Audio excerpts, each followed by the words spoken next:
Hey everyone, my name is Alina and I'm your Russian teacher. Welcome to the second podcast in Russian that I prepared for you.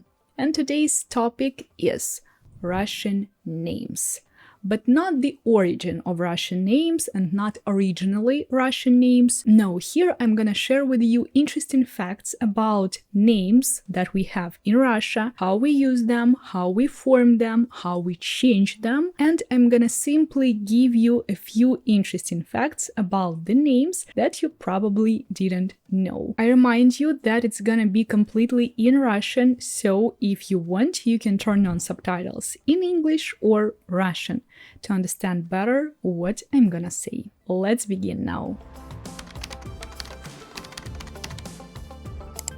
Для начала я хочу сказать, что имя каждого человека в России состоит из 3 частей. Фамилия, имя, отчество. Для начала фамилия. Фамилия – это имя нашей семьи. Фамилий очень много, и они редко повторяются. Очень много окончаний, по которым мы можем понять происхождение фамилии. Например, обычно исконно русские фамилии оканчиваются на ов, ев, ин. Иванов, Васильев, Никитин. Но Россия – это многонациональная страна, поэтому фамилий так много. Например, моя фамилия Зубко украинская по происхождению. Далее, наши имена. Имена в России могут удивить вас своим разнообразием форм, потому что у нас есть полная версия имени и краткая версия имени. Вы можете подумать, что краткая версия имени – это то же самое, что ваши никнеймы, но это не так. Например, возьмем имя Александр. Мужское имя Александр. Оно есть и у вас, и у нас. Но в английской версии вы используете никнейм Алекс. Но в России все по-другому. Наша краткая версия имени Александр – это Саша.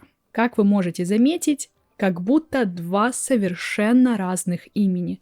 Они не похожи. Очень часто краткая версия имени не похожа на полную версию имени. Например, Екатерина – Катя, Николай – Коля, Владимир – Вова, Анастасия – Настя, Мария – Маша. И что интересно, и что вы могли заметить, краткие версии мужских имен очень похожи на женские имена, особенно для иностранцев, потому что, как вы могли заметить, все примеры, которые я дала, оканчиваются на «а» или «я». Вова, Саша, Коля, Ваня, Паша, Дима – все эти имена мужские. Поэтому будьте осторожны, когда вы пытаетесь понять, это мужское имя или женское. Это не всегда понятно, если вы не знаете точно, какое это имя в полной версии. Но для русских это не представляет сложности. Мы всегда знаем краткие версии полных имен. Также очень часто используются уменьшительно-ласкательные формы имен. Обычно мы их используем, когда нам нравится человек, и мы хотим, чтобы его имя звучало милее и нежнее. Алиночка, Машенька, Никуша, Коленька. Очень много разных суффиксов, разных форм, и все эти уменьшительно-ласкательные имена не похожи друг на друга. У нас очень много разных суффиксов и таких форм, поэтому мой совет.